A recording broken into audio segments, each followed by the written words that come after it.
Hello and welcome everyone, I am Madals and welcome to another StarCraft 2 England cast. Now today guys, I am casting game 1 of a best of 3. It is from the Russian StarCraft League and it is between FXOLoWeLy, the yellow Zerg player in the lower left position, who's up against Mao CC's MaNa, the green Protoss in the top right, and well, it's going to be a ZvP therefore, and I'm super excited to see how it all goes. Now, for some of you looking down at the mini-map and being like, I don't recognize this map, well, I don't think I have ever cast a game on it, so let's talk a little bit about it. Natural, no ramp up to the natural, really wide area to defend, so because of that I'm not surprised to see MaNa actually going for the wall off there as opposed to trying to go for a forge fast expansion. That's perfectly normal. Attack routes, there are loads of them all the way through this map. I mean, I'm just looking here, one very narrow quick route through, which while it is the quickest way to get your opponent's base, the downside is especially for Lowly, is we're going to be seeing force fields be incredibly effective there, more side attack paths. Third base is going to be quite difficult to take actually. Looking here, obviously you've got the natural, and then third base you've got a choice of really either over here, which is a long way out of your way, or over here, which is of course very forward and exposed potentially, so not a great map. Oh, there's also this back one here which you could take, but you're probably going to take that as a natural, most likely, so I didn't actually notice that when I first started going around the map. So basically MaNa can wall off there, come and take this natural, which is going to be really safe, to be honest. Some drop potential in this sort of area on Nidus, just due to the fact that it's way out of the way. But both players got an easy natural base. The third base, not too difficult to take, so Lowly should be pretty fine there. Fourth bases, though, they're the real tough ones. So now I have, of course, realised where we are playing on the map, and this hidden little base, which I didn't even notice before.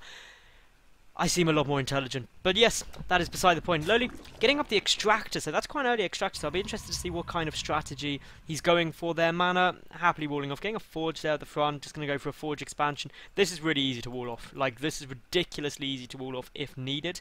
You'll probably see a cannon chucked down in this sort of area, or alternatively the cannon will get chucked down here. We'll see a cyber core chucked down, and then just like a little bridge there. Really you want to just protect the cannon as best you can. The Nexus on its way down now, so that's all looking fine. Meanwhile, that probe running around just trying to block it off. So interestingly, Lowly actually choosing to go for this base first, and again, it's slightly closer than this one up here. It's just less easy to defend. So essentially he's just taking his third base first, which doesn't really matter because he's got 4 lings out. He does of course delay that third base timing, so that's not a huge problem. The Overlord on its way down now. There goes down the cannon, so basically the wall off is there. The cannon's a little bit exposed in that position though, which is why it could potentially be a little bit awkward because it can take some damage, but aside from that, it's all good. It's quite a narrow ram, so not too much of a problem there. The natural on its way down. Meanwhile, still drones mining gas, even after speed has started. That's quite a big factor, because obviously, if it was just drones mining for the gas, and then they get taken out in order to take the third base quicker, that's fine. Because they're still in there, the third base will be slightly delayed, which is obviously a consideration you have to make on what am I going to be using that gas for. It's most likely to be for lair. The Baneling nest actually coming out.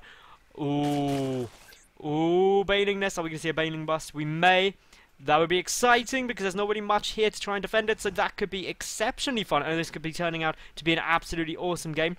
What have we got in terms of counter aggression? Well, this one probe is doing an incredible job because it scouted out that there is at least 8 Zerglings out. And the reason you know there's 8 Zerglings is because while there were only 3 shown, Zerglings come in pairs, and obviously MaNa is going to be smart enough to guess which way that goes. The probe does get taken out though just before the Baneling nest was spotted. That's of course exceptionally important. This Overlord taking a quick look at what's going down, and of course importantly the cybernetics core on its way. That means there is not going to be chance to get down a sentry, which means no force, which means those Banelings can just keep on rolling, and that is exactly what they're going to want to do. And this could potentially be a very quick game. The Zealot has been skipped, and to be honest, I think it's just going to go flat out and lose it right now because there's just too many units. The wall off is not even complete. The Zerglings are just actually going to be able to run straight in. The Banelings are just like, and this matter just like, sigh, GG.